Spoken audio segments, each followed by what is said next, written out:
Ladies and gentlemen, I'm KageKaze, and I would like to welcome you to Diablo Digest, the show where I yammer on about Diablo 3 news and try to pretend it's thought-provoking. Well, just when I think that Diablo 3 news is going to be slow and that we might not hear anything really juicy until BlizzCon, it seems like the Diablo fans has found some new data mined information on a latest PTR build that Blizzard has. Hallelujah, Kalu Kale, what a wonderful day. Let me tell you about some of the changes I found to be a bit more interesting. Starting right off, one of the first things I noticed in this news post is that there's going to be a fourth passive slot. Yes, that is correct. They're going to open up the passives and allow you to have one more. I really like this change. I specifically like it because there's going to be a bunch of new passives added in Reaper of Souls. Some characters will get more than others, but it's really going to start cluttering up that passive slot, and it's going to be very difficult to just choose 3 out of what they have. So having an additional slot makes sense. I think this is really great because I can also feel it adding to types of builds you can make, because you can finally get some of these passives that you may have passed over because you needed something for survivability, or you needed something to increase your personal damage, or there was just a gameplay mechanic you wanted to have. If you wanted to pick some of these specializations, you were really missing out on some other things you might have wanted, so you really had to make a very tough decision there. Now, this can be really good for making build diversity. As a matter of fact, the whole reason why we have 6 skills is because that improves build diversity. You limit a player's choices, and you actually find there's more diversity out there, simply because they can't have everything all at once. The magic number seemed to be 6 compared to 7, and I've noticed that myself, that when I wanted to make a build, I wanted to make some kind of character, usually 7 was the point where I was like, these are the skills I'd like, and then I have to narrow it down. The reason why I don't think this is going to cause a problem is just because there's plenty of passives that are fairly unique and are still very tough to choose between, even with an additional slot. We're really looking at a very limited choice of things here, and I want to specifically take a look at a character like the Witch Doctor, because this is one I think is going to benefit quite well from this, and it goes back to my Diablo 2 days. Back when I played Diablo 2, one of the things I liked to do was, for the hell of it, I would make a summon necromancer. I just had fun commanding skeletons. I don't know why. I just ran around, let my skeletons kill things. I'd kind of like to do something like that for my Witch Doctor, since we don't have a necromancer equivalent, really. So there's going to be a new passive for the Witch Doctor that allows you to have an additional zombie dog, in addition to the one that already exists. So I can have a total of 5 zombie dogs. However, that's going to take 2 of my 3 passive slots if we assume that there wasn't going to be a new one added. So now I can do that, grab another one that buffs them, and still have room for maybe yet another one to completely specialize it, or something for myself to increase my survivability. Because there's nothing worse than having to choose between a fun gameplay mechanic and something that's really not fun that just helps you survive. I mean, if you're out there and you can't survive and you just need to be defensive, it kind of sucks some of the fun out of it. Because I remember making barbarian builds that seemed like they'd be fun, and then I couldn't play them because I just wasn't surviving out there in Inferno. And I'd have to take off something to get a skill that I didn't want that increased my armor or helped me heal, and until I found a good balance between the two, it just really wasn't as fun, because I'm constantly having to switch out something that I want for something that I felt that I needed. And I think that's the key word there, allowing players to feel like they have a choice rather than needing to pick certain skills. I mean, that's the whole balance issue that we run across with this game. Skills that feel mandatory. If a skill feels mandatory, then it's probably a bad skill and needs to be balanced with the others. Not saying that skill needs to be nerfed, but it might have to mean that the other skills are brought up to its level. But either way you go about it, if you've got a skill that seems 100% mandatory, then you've got a problem. Typically what you want to have is skills where a subset of people are going to say, no, that's mandatory, and then another skill where other people say, no, that's mandatory, because if they have different ideas of what is required, then that must mean that neither skill is actually needed. So 4 passive slots. Definitely looking forward to that. Moving on. Now, I had mentioned at some point that there's going to be caps on some of the stats that we have, right? So caps on critical hit, critical damage multipliers, things like that. It looks like the stat caps have been removed for critical hit chance, critical hit damage, and attack speed. So don't know if they're going to go through with this idea of having a cap on some of these. I'm of two minds of it. I think it's kind of nice to have this point where you really can't go too far beyond, because then you can start to work on other things. But at the same time, it does allow you to super specialize if you want to without having caps. So if I wanted to go super high end on crit, I can. If I wanted to go super high end on attack speed, I can. Now, the reason why caps seem like they might be a good idea right now, at least in the current environment, is because of that auction house, and because of how easy it is to basically get the kind of gear that you want to reach those caps. You can even reach multiple caps just because of that. With Reaper of Souls, this is obviously going to be a bit harder. As I talked about in a previous Diablo Digest episode, this is really going to help even out the loot distribution curve, and now you can specialize because you're going to have the Mystic, which is allowing you to change a stat on your item to a stat that you want, which is great. That will allow you to specialize and continue to go up and up and up, and without a cap, you can super specialize in this and really make the kind of character you want. But because you don't have the auction house and a way to easily browse through loot that fits your perfect ideal of a perfect set, basically, you will have that specialization, but you won't have everything. Like right now, it's fairly easy to get everything. You want to search for something with crit hit, crit damage, and attack speed all at the same time, you can do that. Touch of a button, click, click, click. Oh, hey, there it is. It's not very fun, in my opinion, but, you know. Now, without those caps, and with the Loot 2.0, they may have found the right place. Don't know. Again, this is all data mined information. Nothing is confirmed. But there have been some new strings that have been added to the latest patch. So it looks like, while they're removing those caps, they're going to change lifesteal. Now, I believe I mentioned just a little bit in a previous episode about lifesteal kind of going away from skills, not necessarily from gear, but from skills. They're changing a lot of the lifesteal abilities to either be life on hit, to be life regained per resource spent, or some other kind of thing like that, right? So they're changing the face of healing, which goes along with the difficulty discussions that they've had with Wyatt Chain, Travis Day. They've kind of talked about this whole thing about difficulty and the health globe situation, or your health bar situation, where it's constantly going up and down, and there's really no semblance of middle ground, right? If your health bar is not full, you're in danger. If your health bar is full, you're still in danger, but typically you take so much damage so fast and you regenerate it so fast that the health bar really doesn't matter anymore. It's really just a matter of hoping that your health bar will regenerate before you die. And there is really, it's kind of hard to really care anymore. You know, things like health globes become a non-issue because you're always stealing life. And so this health globe mechanic, which was a really great idea when the game first came out, and in fact is still great when you're leveling, because when you're leveling, you don't have that situation. Typically, the difficulty curve works really well in the rest of the game. It's when you hit Inferno in the end game that a lot of this up and down stuff really hits.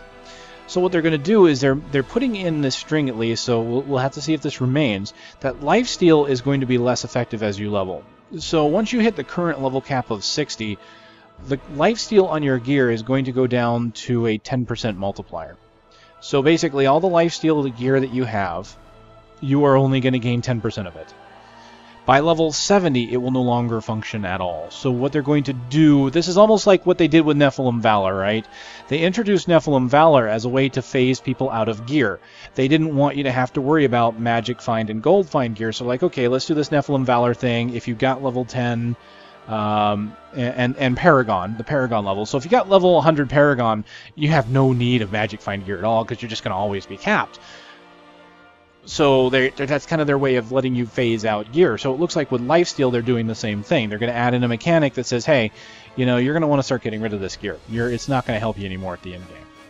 So they're going to allow lifesteal to drop on lower level items.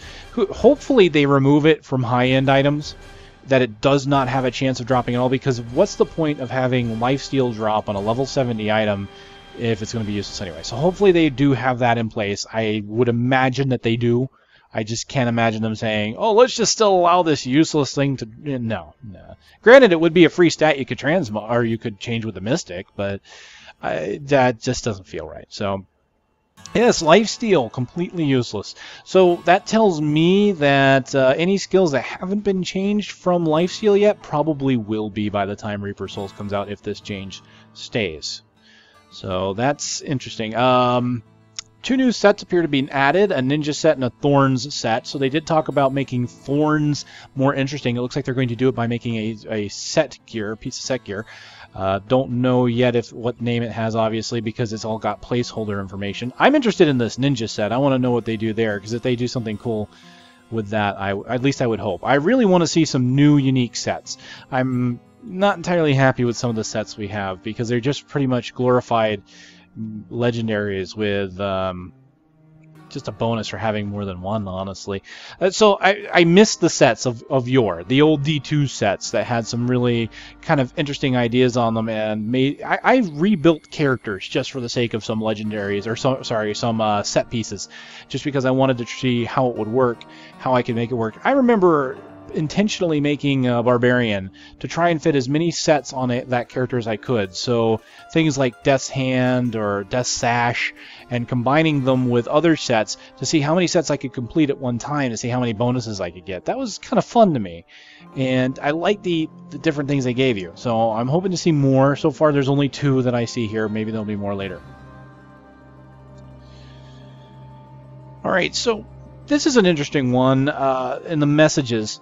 Something about Nephalem Orbs. Now, those of you who play the console version of Diablo 3 may know this. I haven't played it, so I am iffy on the subject, so anyone can correct me if I'm wrong.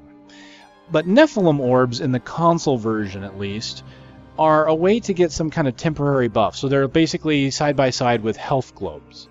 So you've got health orbs and then Nephalem Orbs, and so one's for healing, one's for buffs, and like I think maybe magic find, gold find buffs, attack power buffs, things like that, temporary buffs.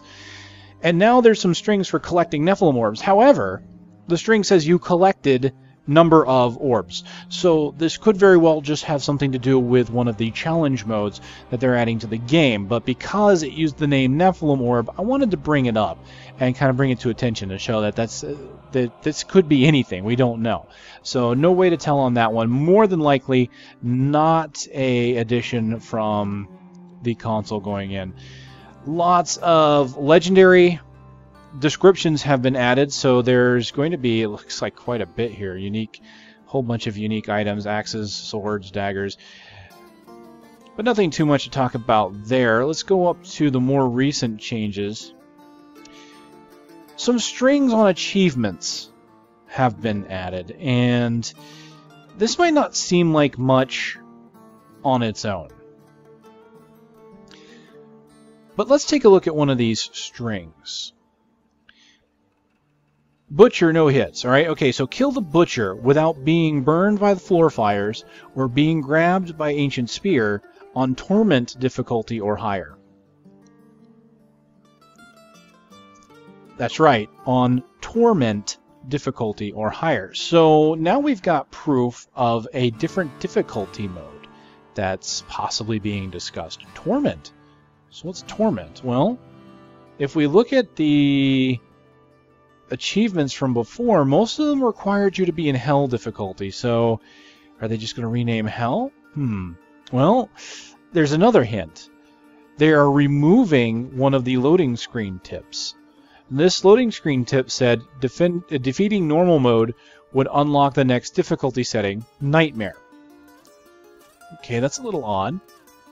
I mean, it's pretty much common knowledge for a lot of people, but it's one of those tips for people that don't know.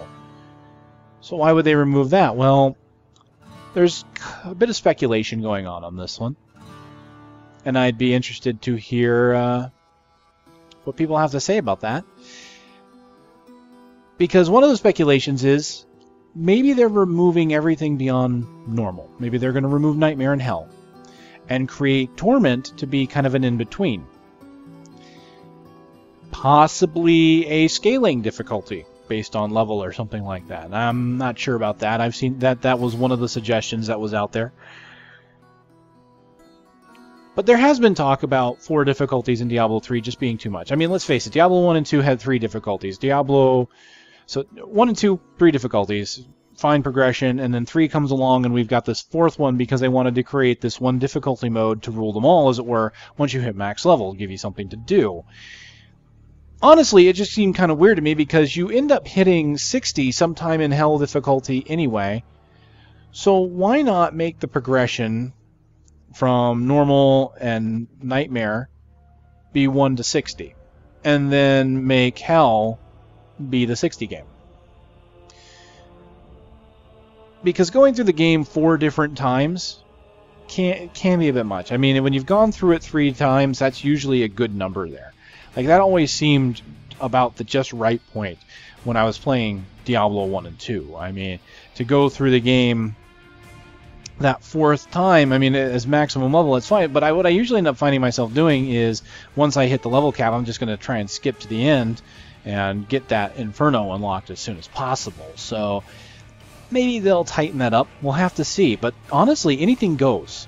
This new Torment difficulty could absolutely be anything. And the thing about that is, we don't even know what Adventure Mode is. Adventure Mode is something that unlocks after you beat normal. So that tip could just be replaced by Adventure Mode, right? It could have absolutely nothing to do with this Torment difficulty mode. I highly doubt that Torment is going to be an additional difficulty on top of everything that we already have. That just wouldn't make sense. So we get Inferno for level 60s, Torment for level 70s? Go through the game 5 times just to get to the really good final in-game stuff? No, I don't think that's going to happen. I mean, unless they decide to rebrand Inferno as Torment. As it is, I see Inferno just bringing everything up to level 70, so you'll have level 70 mobs in Act 1 and all that. Well, assuming they keep the monster power thing, they're going to have to really consider a lot of that when it comes to the difficulty. It's going to be a completely new curve, especially with 5 acts now, right? With 5 acts, it would be very easy to hit level 60 in just 2 runs of the game, through normal and nightmare.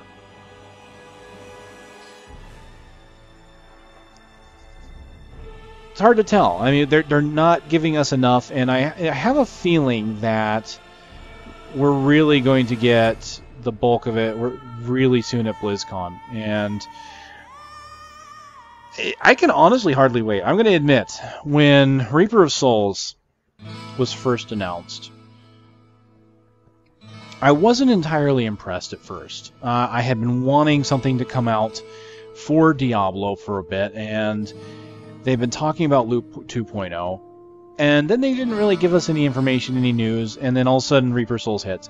Now, when they're doing this announcement at Gamescom, they showed some examples of some of the legendary items that they're going to call game changers, and I was not impressed. I mean, they showed the one where it gave you an additional Hydra when you kill an enemy, and then I think it was a monk weapon. I forget exactly what it was.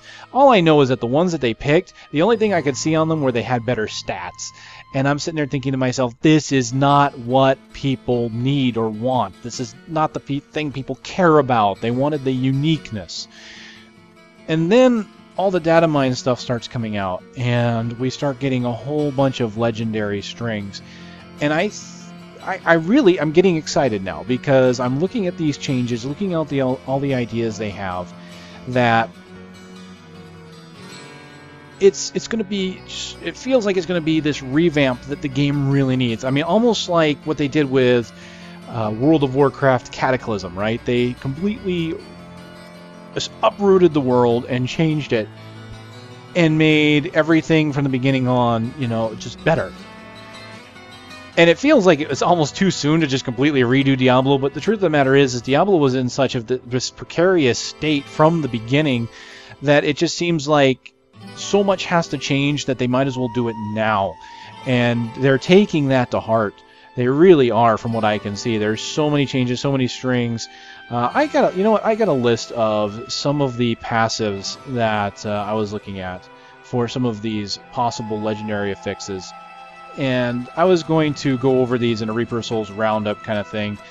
I'm not entirely sure I'm going to end up doing that. I've got basically a huge laundry list of what Reaper of Souls is going to add. For anyone that wants me to, I will consider doing that. Because I know not everybody is reading up on the news on Diablo fans or anything like that. If anyone would like a recap on what is going on with Reaper of Souls, by all means, please leave a comment below, and I'll go into it. But for now, let me just go ahead and talk about the legendary fixes I'm looking at and how some of these can synergize and just look really cool to me.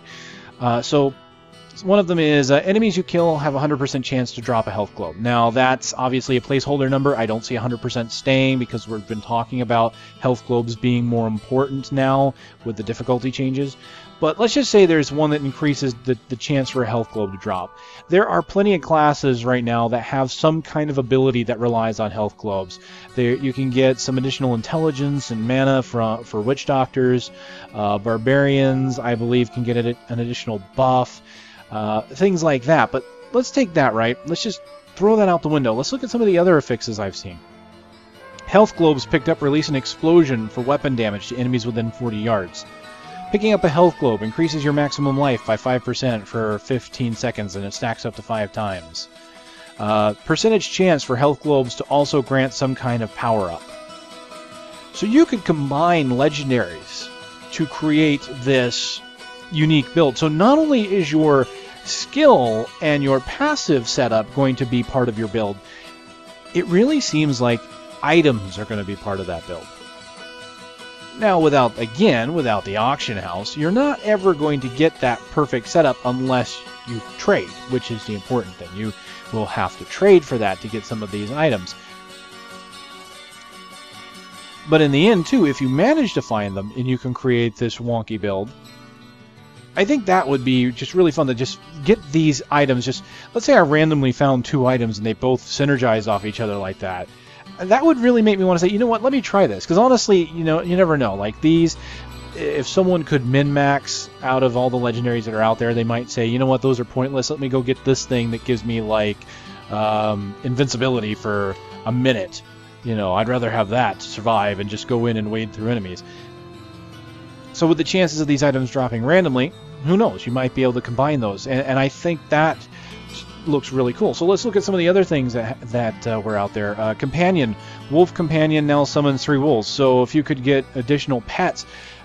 A Demon Hunter being a pet type class. That's really cool in my mind. You know, on top of the fact that every single Demon Hunter pet now is going to do damage. So they're not just going to sit there and, like the bat, for instance, just gives you regeneration. The ferrets just pick up gold. They'll attack now. They'll help you.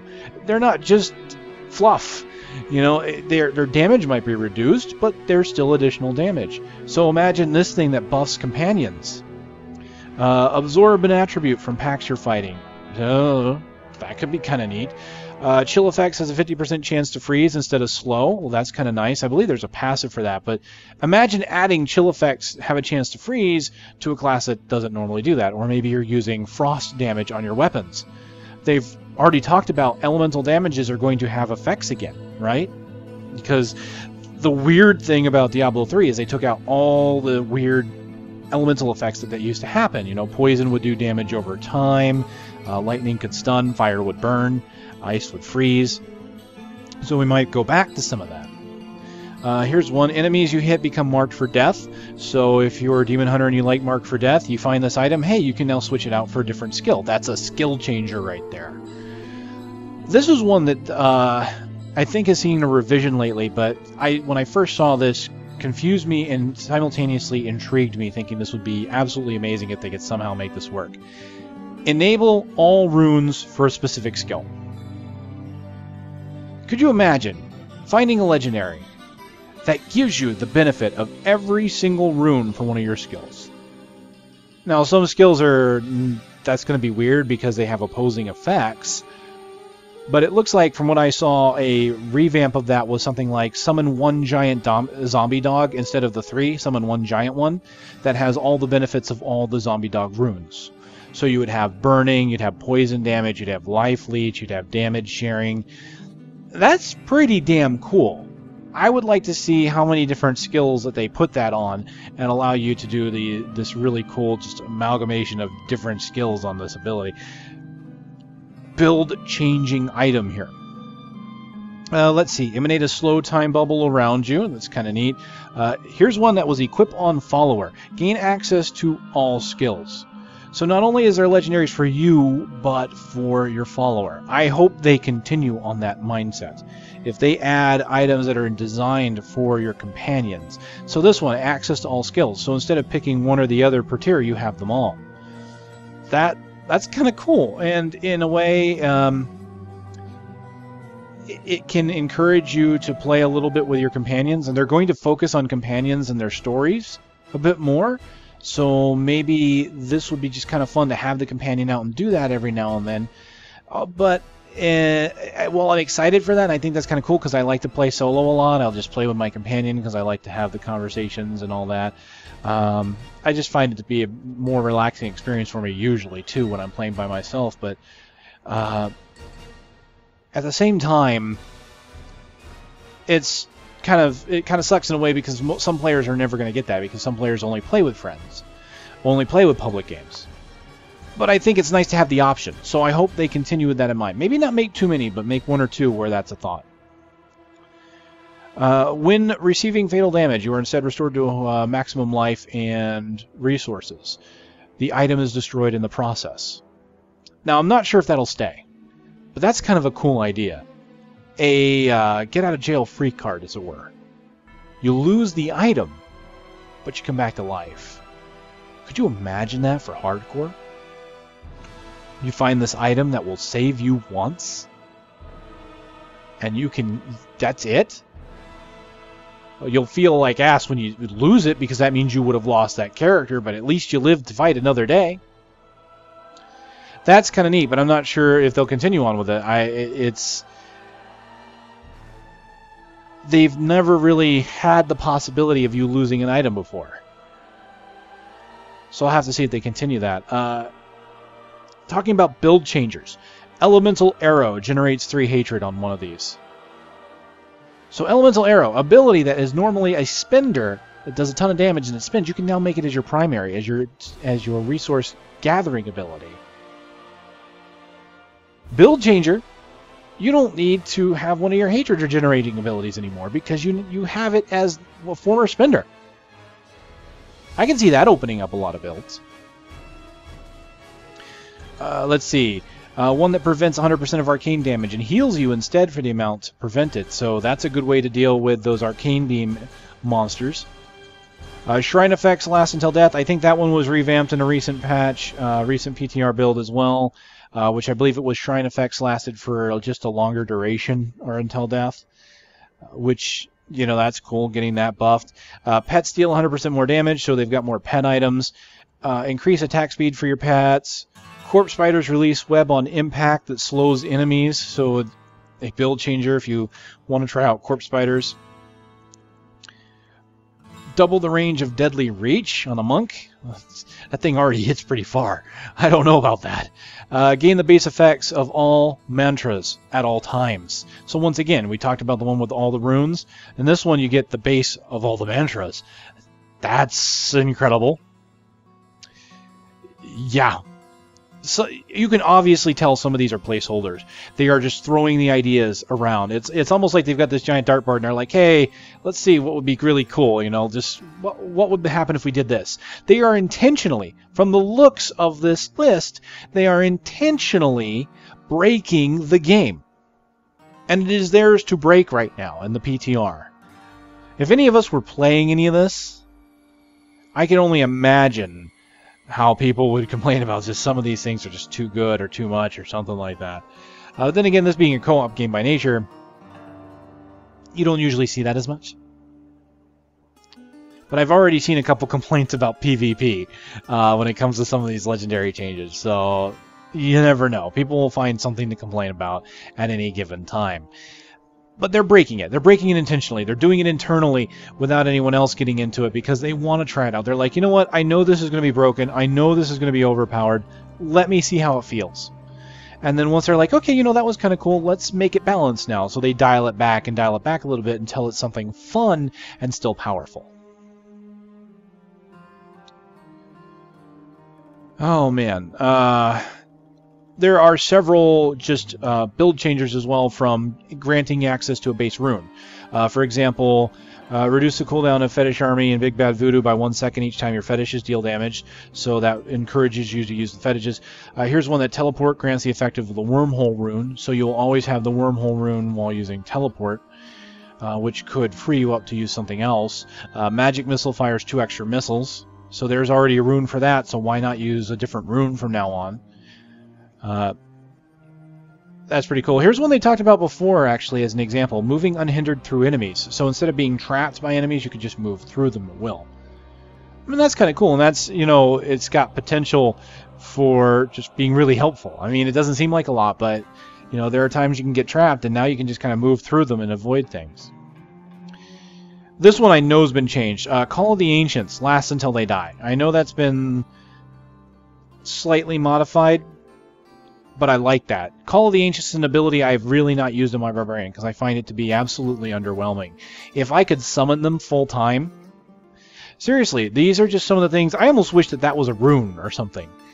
But if that could be a legendary, awesome. Awesome. I will gladly go out and try and find that thing because I would love to have myself a Call of the Ancients build where I basically make a quote-unquote pet Barbarian build or something like that.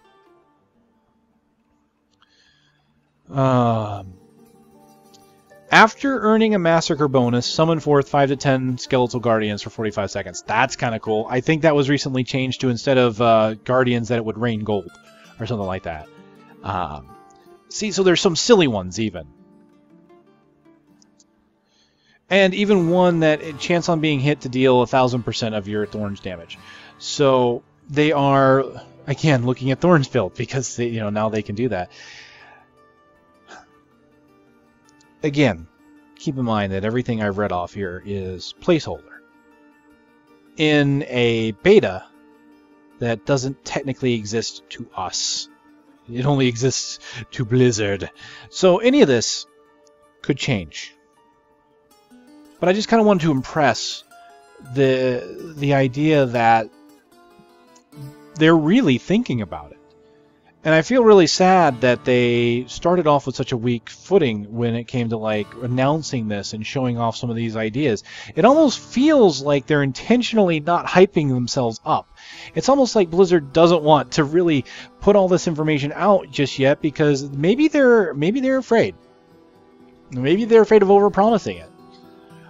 Blizzard typically will tell us the caveat of subject to change. Blizzard has always been reserved when it comes to making announcements. But this seems like they're doing it a little more so than usual. To show us some of the legendaries that were underwhelming when they had some other ones up their sleeves that they could have come up with. I'm just glad that there's some data mining going on, because quite honestly, if I would have only have had that information at Gamescom to go off of, I may not have really cared. I mean, still kind of like the game. I would have bought the expansion because it's Diablo. I'm a sucker for these action RPGs. But I wouldn't have been excited about it before I picked it up. But now I am. Now,